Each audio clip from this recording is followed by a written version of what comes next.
마태복음 25장에 달란트 비유가 나옵니다. 거기에 한 달란트 받은 사람의 불행한 이야기가 적혀져 있습니다. 그 사람이 불행한 삶을 산 것은 한 달란트를 받았기 때문이 아닙니다. 그가 주인에 대한 생각이 많이 잘못되고 왜곡되었기 때문에 그의 비극은 시작된 것입니다.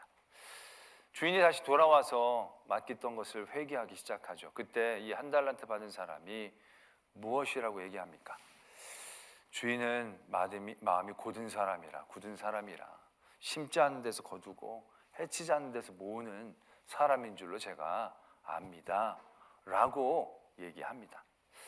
물론 주인이 그 달란트를 맡기고 그들에게 어떠한 유익과 이익을 원했던 것은 사실이겠죠. 그러나 그는 완전히 주의를 잘못 이해하고 있었지요. 왜? 그 이전에 5달란트, 2달란트 받은 하인들이 어떻게 됐습니까? 그가 번 것을 다시 받게 되어지지 않습니까? 주인은 그것을 탐하고 그것을 원했던 것이 아니라 그것을 통하여 종들을 말하자면 이렇게 세우고자 했던 그 마음이 있었던 거죠. 근데 한 달란트 받은 사람은 달란트가 적었기 때문에 불행한 게 아니라 그 주인을 잘못 이해했다라는 것이죠. 잘못 이해한 것으로 비극이 끝나지 않죠. 그 잘못 이해한 것을 왜곡된 형태와 행동으로 그는 나타나게 됩니다. 땅을 파묻고 달란트를 묻어버리죠. 주인이 얘기합니다. 네가 나를 그렇게 이해했다고 치자. 그렇다고 한다면 그것을 이자를 얻는 사람들에게 맡기면 시간이 지나면 그냥 원금하고 이자하고 받아서 나에게 주면 될 터인데 왜 그런 생각을 하지 못했느냐. 그 한 달란트 받은 종은 이를 가며 슬피 울며 쫓겨나게 되는 그런 삶이 되어지는 거죠. 잘못된 오해, 그 오해로 인한 자기의 왜곡된 생각과 행동들, 그것이 그의 비극의 시작이었습니다. 달란트의 문제가 아니었다는 얘기죠. 그러한 모습들이 우리의 믿음의 사람들 가운데에선 적지 않습니다. 가인도 마찬가지죠. 하나님의 은혜라는 것이 무슨 총량이 정해져 있는 겁니까? 세상의 것처럼 어디가 많으면 어디는 줄어들 수밖에 없는 그러한 종류입니까? 어떤 사람이 은혜를 많이 받으면 하나님의 은혜는 총량이 정해져 있어서 그 사람 것 떼고 조금 남은 것만 내가 받게 되어지는 그러한 종류가 하나님의 은혜입니까? 아니거든요. 하나님의 은혜는요, 무궁무한한 은혜입니다. 끝이 다함이 없는 은혜인 겁니다. 늘 샘솟는 샘물입니다. 이 사람이 이만큼 받았다 해서 나는 요만큼만 받는 종류가 아니라 이 사람이 오히려 이만큼 받으면 그 은혜의 물결을 통해 우리도 이만큼 받을 수 있는 게 하나님의 은혜의 모습이다라는 얘기죠. 근데 가인은 그걸 오해하죠. 잘못 이해합니다. 아벨은 받으시고 내 건 안 받은 게 마치 내 걸 아벨이 뺏어간 것처럼 오해하고 있다는 거죠. 그리고 나서 그 오해가 왜곡된 생각과 행동으로 나타나죠. 아벨만 없으면 뭔가 자기 인생이 이 이전보다는 나을 것처럼 생각하고 그를 끌고 가버렸다라는 얘기입니다. 그게 얼마나 어리석은 이해입니까? 아벨은 가인의 인생에 아무런 영향과 아무런 상관이 없는 사람이에요. 오히려 아벨이 은혜를 받으면 그 은혜를 쫓아가면 더 좋은 일들이 있었을 뻔했을 터인데 가인은 마치 하나님의 은혜가 총량처럼 정해져 있고 세상의 물질처럼 정해져 있는 것처럼 오해하고 그 오해를 통하여 왜곡하고 행동했다는 얘기죠. 그래서 정말로 말도 안 되는 엄청난 그런 짓을 저지르게 되었다는 것을 우리는 분명히 떠올릴 수 있다는 것이죠. 이것은 우리들에게도 분명한 도전을 주는 대목입니다. 우리도 하나님을 정말로 잘 이해하고 있는 게 맞는지, 하나님의 이 은혜라는 것의 특성을 잘 깨닫고 있는 것이 맞는지 한번 되돌아봐야 합니다. 우리는 가인 같지 않습니까? 우리가 지난주에 말씀을 나눴잖아요. 시기하고 질투하는 건 세상의 어떤 제한된 재화 가지고만 되어지는 게 아니라는 거예요. 우리는 교회 안에서도요, 하나님의 은혜가 자리가 마치 정해진 양이 있는 것처럼 누가 더 은혜를 많이 받으면 내가 은혜를 더 적게 받을 것처럼 기분이 안 좋아지는 경험들을 한다는 얘기죠. 어떤 사람이 어떤 자리에 딱 서면 마치 내 자리를 그 사람이 빼앗은 것처럼 마음의 불편함을 갖게 될 때가 있다라는 얘기죠.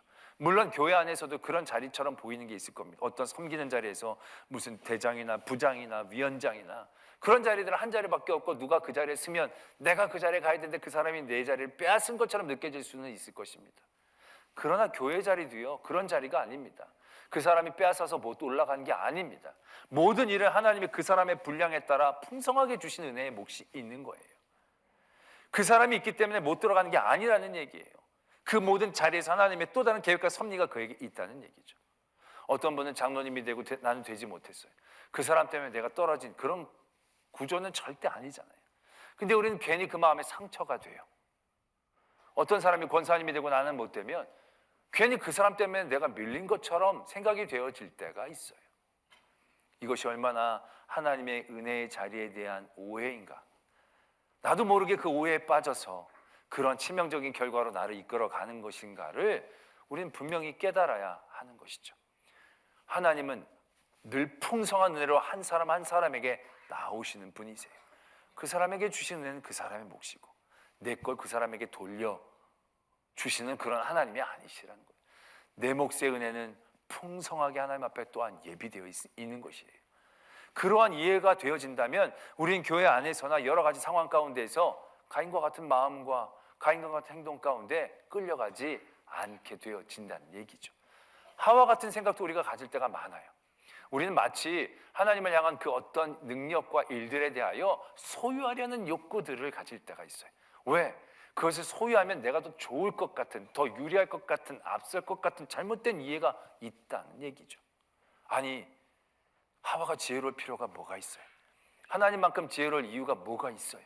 하나님의 지혜가 다 우리의 것인데 그러한 이해가 있다면 또 다른 것으로 더 열심 낼 수 있었겠죠. 선악과를 먹는 열심보다는 어떻게 하면 하나님을 더 기쁘게 할 건지, 하나님의 간구로 하나님의 더 많은 것들을 누리게 될 수 있을지, 온전한 은혜의 자리에 나갈 수 있었을 터인데 잘못된 이해가 될 때가 많이 있다는 얘기죠.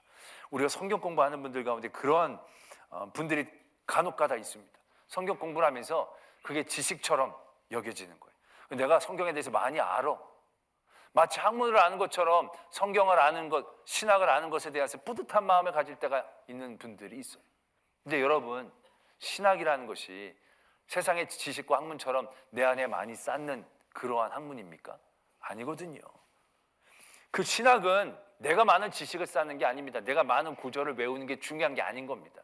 내가 많은 구절을 외우는 건 내가 몇 절을 많이 외운다가 아니라 내가 힘들고 어려울 때 그 구절이 내게 떠올라서 하나님께 나갈 길을 얻을 수 있게 되어지는 그 은혜이기 때문에 그렇다는 얘기죠. 우리가 신학을 하는 것도 내가 신학을 하는 게 아니라 하나님에 대하여 더 알아가는 겁니다. 하나님에 대하여 더 알아간다는 것은 나의 모든 삶의 자리에서 더 하나님께 나갈 길을 더 넓게, 더 빠르게, 편하게 열어놓을 수 있는 그러한 자리가 되어지는 거죠. 그런데 적지 않은 분들은 소유하려고 합니다. 뭐든지 소유하려고 해요. 내가 하는 선도 하나님께 더 나아가는 길이 되어져야 되는데 내 소유처럼, 내 의처럼 여겨지게 될 때 그 결과는 생각보다도 굉장히 치명적인 결과를 만들어낸다는 거죠. 예수님이 계셨을 당시에 대표적인 그 서기관들과 바리새인이라고 했던 모든 사람들, 성경에 대해서 그만큼 해박한 사람들은 없을 거예요. 그런데 그들이 성경에 대해서 많이 아는데 그것이 하나님을 많이 아는 것과 동일한 뜻은 아니었다는 얘기죠. 그들은 그냥 성경을 많이 알고 많이 연구했을 뿐이에요. 근데 그것을 정말로 하나님의 마음을 아는 건 아니에요. 오히려 하나님의 마음을 더 생각하지 않고 자신들이 아는 지식과 학문에만 갇혀서 교만해졌다라는 얘기죠. 얼마나 치명적인 결과들을 만들어냈는가 우리는 분명히 떠올려야 한다는 얘기죠.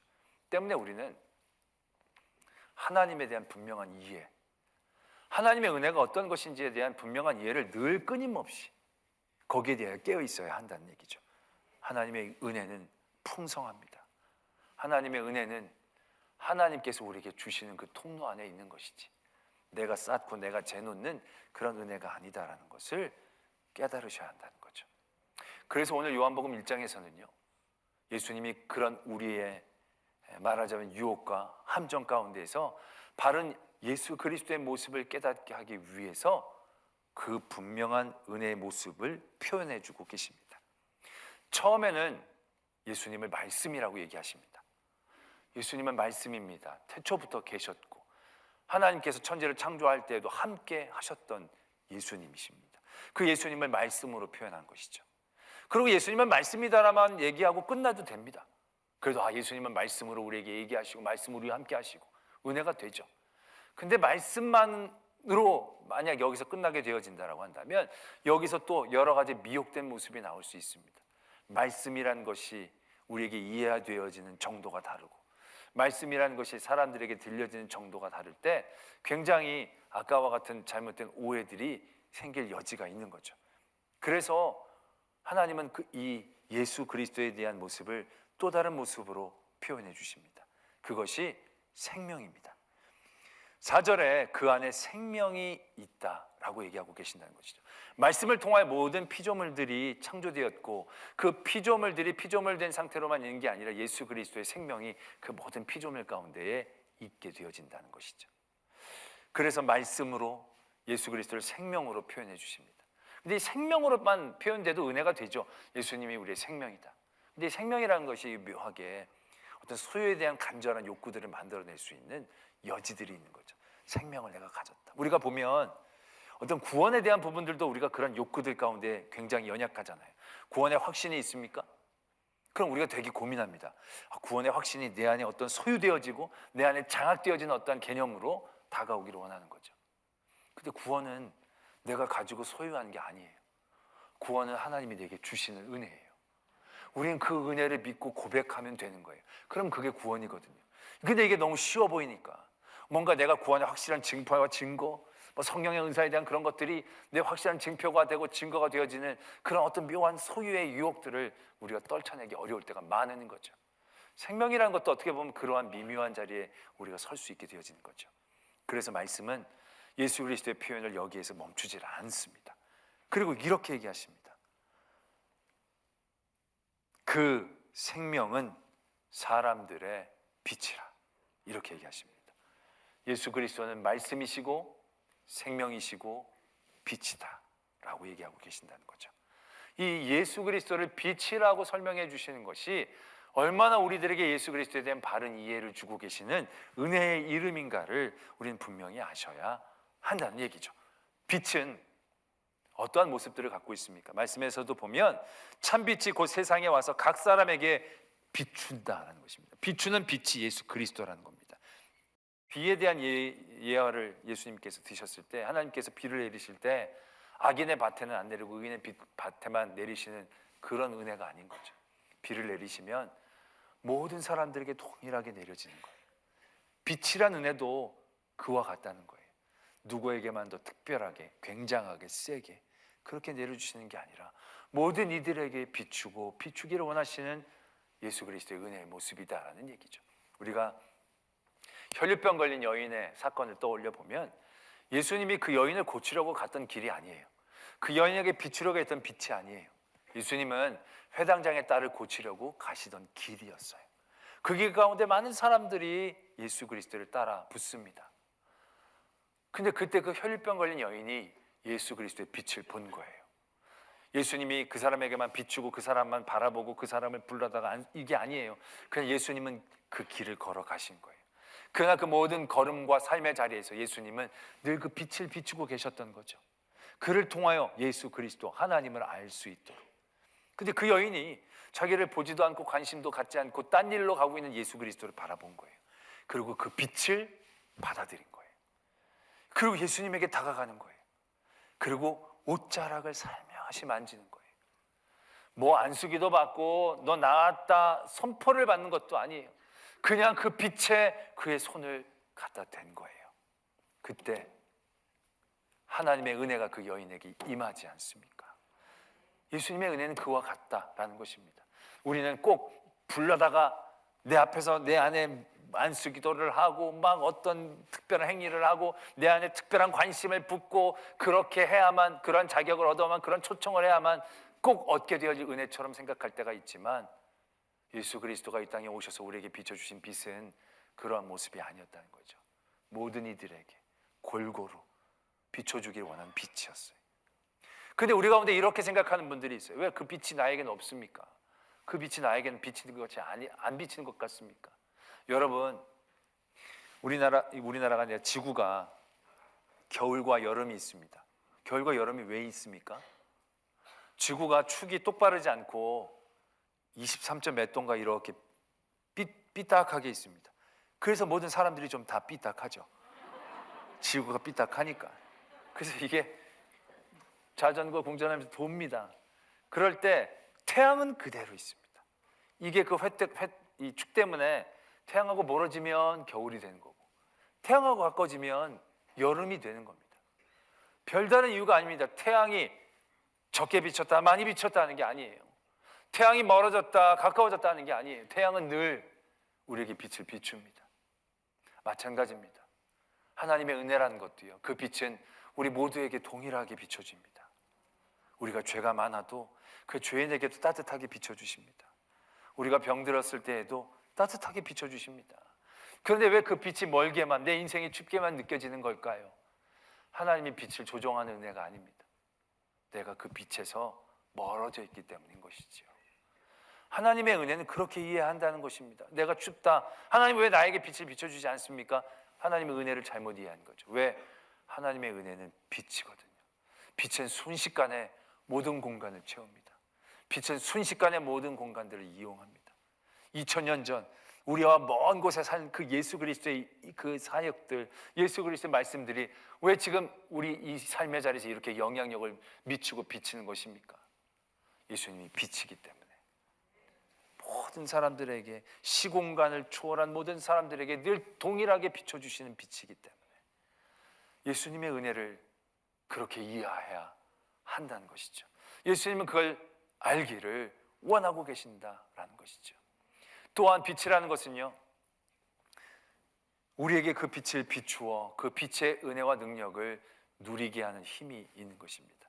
오늘 말씀에도 보면 세례 요한의 얘기가 뒤이어 나옵니다. 세례 요한이 이렇게 얘기하죠. 나는 빛이 아닙니다. 나는 빛에 대하여 증언한 사람입니다. 빛의 얘기가 되면서 세례 요한의 얘기가 그냥 나오고 있죠. 자기는 빛이 아니라는 겁니다. 왜? 사람들이 세례 요한이 빛인 줄 알았거든요. 사람들에게 각광을 받았거든요. 세례 요한이 자기를 낮춥니다. 나는 빛이 아니고 예수님이 빛입니다. 나는 망해야 되고 그분이 흥해야 합니다. 끊임없이 예수 그리스도의 빛을 높이고 자기는 그 빛 아래 내려갑니다. 너무 안타까워 보이지 않습니까? 그러나 예수 그리스도의 빛은요, 내가 빛이다, 내가 반짝반짝거린다, 그래서 나를 섬기고 나를 좋아하라고 비치는 빛이 아닙니다. 예수 그리스도의 빛은 그 비춰지는 피사체를 빛나게 하는 빛입니다. 세례 요한이 예수님이 비치고 나는 빛이 아닙니다고 해서 세례 요한이 완전히 깜깜해졌습니까? 완전히 어두워졌습니까? 아니거든요. 나는 빛이 아니라고 얘기했는데 세례 요한이 빛나기 시작합니다. 여자가 낳은 자 중에 이 사람보다 뛰어난 사람이 없다라고 칭찬받는 그 빛이 세례 요한의 빛이라는 거죠. 무엇을 의미하는 것입니까? 예수 그리스도의 빛은 그 빛을 받는 그를 빛나게 하는 빛입니다. 이게 얼마나 은혜인지 깨달아야 한다는 것이죠. 우리가 누리는 모든 것들이 은혜 위에 은혜라고 고백할 수 있는 것이 바로 이러한 구도이기 때문에 그렇다는 얘기죠. 우리가 하나님의 일들을 할 때 우리는 그걸 내 빛으로 비춰서 하려고 한 생각들을 할 때가 있습니다. 그 구조가 아니라는 겁니다. 예수 그리스도의 빛은 그 빛을 받는 사람을 빛나게 합니다. 그리고 그 빛으로 비추게 합니다. 우리가 빛이 되라고 얘기하시죠. 하나님은 우리가 촛불이 되라고 얘기하는 게 아닐 겁니다. 하나님은 우리가 거울이 되기를 원하고 계신다라는 것이죠. 촛불이 되는 것은 자기가 빛나서 발광체가 되어져서 뭔가를 밝히고 좋죠. 그러나 그 얘기는 어떠한 내용을 포함하고 있는 것입니까? 내 무엇이 타야 되는 겁니다. 내 무엇이 연소가 돼야 빛이 나는 겁니다. 이 과정은요, 되게 폼나는 과정 가운데 있는 것 같지만 쉽지 않습니다. 하와가 자기가 지혜를 가지려고 했어요. 그 지혜를 갖는 게 좋아 보이지만 결국 그 지혜를 가지고 그가 써야 되는 거예요. 예전엔 간구하고 받으면 됐는데 뭔가 그 애를 써야 되는 더 복잡한 구조 가운데 내몰리게 되는 것이죠. 예수 그리스도는 빛이에요. 그리고 빛을 우리에게 비춰주시는 거예요. 그리고 그 빛으로 빛이 되게 하시는 거예요. 그 모든 것이 은혜 위에 은혜가 되게 해주시고자 예수님은 빛이라고 얘기하시는 거예요. 말씀을 연구해서가 아니라 생명을 지켜서가 아니라 그 빛 그대로 흘려 내보낼 수 있는 은혜. 그것이 빛 대신 예수 그리스도가 우리에게 주시는 놀라운 은혜인 거예요. 우리가 믿음의 사람으로 여러 가지 일들을 해요. 세상에서 믿음의 사람으로 반짝반짝거리는 여러 가지 일들을 해낸다고 쳐요. 근데 그 일들을 어떻게 해야 하는지 우리는 분명히 알아야 합니다. 우리가 선을 행해야 된다. 우리가 내 안에 있는 선으로 선을 행하는 건요, 굉장히 힘들고 어려운 과정입니다. 한계를 만날 수밖에 없습니다. 물론 하나님이 내게 착한 마음을 넉넉히 주셔서 많은 선을 베풀지만 선을 받는 사람들이 모두 선으로 받는 세상이 아니거든요. 어떤 사람들은 당연하게 여깁니다. 어떤 사람은 더 안 준다고 불평합니다. 어떤 사람은 다른 사람 더 준다고 나를 비난까지 하는 상황들을 만나게 될 것입니다. 그런 상황 가운데서 우리가 계속 선을 베풀 수 있느냐? 내 선으로는 쉽지 않습니다. 내가 뭘 잘못했구나. 분명히 우리는 거기서 절망하고 낭망하게 될 겁니다. 내가 누구를 용서한다? 내 마음이 정말로 깊고 넓어서 용서를 하지만 그 용서를 가지고 우리는 얼마나 용서를 해낼 수 있겠습니까? 우리가 사랑을 한다고 하지만 우리의 사랑이 얼마나 내 인간적인 틀을 뛰어넘어서 예수 그리스도의 사랑을 닮아갈 수 있는 사랑을 내가 해낼 수 있겠냐는 거예요. 내가 아무리 사랑이 넓고 풍성한다 할지라도 선택하지 않고 가려가지 않고 사랑한다는 것이 결코 우리에게 쉬운 과정은 아니라는 것이죠. 사랑할 수 없는 사람을 사랑한다는 거, 이거 진짜 괴롭고 고통스러운 과정일 것입니다. 그러나 이 일들이 어떻게 가능한 것입니까? 우리가 1만 달란트 탕감받은 사람들 얘기를 떠올리면 쉽죠. 그 사람은 1만 달란트 탕감받은 빚을 받았어요. 빚을 반사하려는 생각을 하지를 못해요. 그리고 100데나리온 빚진 사람을 만나서 자기의 의로 용서를 하려고 했더니 용서가 안 되는 거예요. 우리 이 대목을 분명히 봐야 하는 거죠. 이 100데나리온 빚진 사람을 잘 용서해 줄 수 있는 가장 쉽고도 편안한 법이 무엇입니까? 내 의, 내 선, 내 착함이 아니에요. 이 사람의 가능성이 아니에요. 내가 1만 달란트 탕감을 받은 사람이라는 생각의 깨달음인 거예요. 내가 얼마나 많은 용서를 받았는데 이까지 거야. 이것도 안 하면 내가 지금까지 배운 망덕이지. 내가 얼마나 큰 용서함을 받았는데 내가 이 정도도 용서 안 한다는 건 너무 이건 말도 안 되는 일이지. 이러한 구조가 될 때 그 일들이 행해질 수 있다는 겁니다. 그리스도가 내게 주신 빛을 받고 그 빛을 반사하는 과정들이 되어져야 내 안에 모든 일들이 사역이나 내 의나 내 고통이 아니라 은혜 위에 은혜가 되는 과정이 되는 거죠. 내가 사랑하려고 내 사랑으로 살아가면 안 되는 거죠. 주님이 나를 사랑한 그 사랑으로 살아가려고 할 때 우린 보다 더 조금씩 사랑할 수 있게 되어지는 거죠. 주님이 내게 흘린 여러 가지 눈물과 고통스러운 많은 참음과 인내의 자리들이 내게 떠올려질 때에 내가 사람들을 향하여 인내하고 참아야 될 그 자리에서 내가 조금이나마 참고 인내할 수 있는 일들을 만들어낼 수 있다라는 얘기죠. 오늘 예수 그리스도가 빛으로 우리에게 오십니다. 말씀이 육신이 되고 육신이 되어 우리와 함께 하시며 하나님의 영광을 우리에게 비췄다. 그 빛이 우리에게 지금 임한 겁니다. 그 빛이 우리가 받은 은혜의 내용이고 성격이고 이름이다라는 것이죠. 그리고 우리는 이 빛을 다시금 반사하며 살아가야 한다는 것이죠. 그 반사는 선택적으로 할 수 있는 게 아닙니다. 내게 좋은 사람만 비추고 안 좋은 사람은 안 비추고, 이건 우리가 그 빛을 제대로 받고 반사하는 게 아닙니다. 그 안에서 내 걸로 만들어서 그 안에서 내가 그것을 소화하고 왜곡하고 그 빛을 굴절시킨 그런 과정이죠. 이건 은혜가 아닙니다. 곧 그런 과정 가운데서 우리는 지치고 힘들고 절망하고 교만한 그런 자리에 빠져버리게 될 것이다 라는 얘기죠. 오늘 예수님의 이러한 은혜의 빛이 여러분들의 삶의 자리에 비춤을 믿으시기를 바랍니다. 그리고 그 빛으로 나아가야 합니다. 내가 교회에서 섬기는 것 내 의가 아니라 하나님이 나를 섬기신 그 섬김으로 섬겨야 하는 거죠. 누군가를 돕는다, 예수님이 나를 채워주신 그 도움으로 내가 돕는다 생각하셔야 합니다. 몇 번을 해야 아멘을 하실 수 있겠습니까? 제가 1, 2, 3부 지금 계속 이러는데 제가 지금 온 지 10수년째인데 이런 얘기 되게 자주 했잖아요. 내가 도대체 몇 번을 더 해야 이런 말 안 하고 자연스럽게 흘러갈 수 있겠습니까? 이게 내가 참으려고 그러면 안 참아줘요. 그런데 그렇게 참아주신 하나님의 참음을 생각하면 여러분들이 그래도 또 참아줘요. 다음 주에 또 아멘 안 하실 것 같아요. 그래도 나는 그때 또 이런 얘기를 하면서도 크게 화내지 않고 지금처럼 얘기할 겁니다. 왜요? 나를 참아주신 그 하나님의 참음이 내 안에 있으니까. 그렇게 많이 참아주시는데 내가 이것까지도 못 참으면 이게 말이 됩니까? 빛으로 비추신 예수 그리스도의 그 빛을 반사하며 은혜 위에 은혜를, 온전한 은혜의 자리를 경험하는 저와 여러분들이 되어지기를 소망합니다.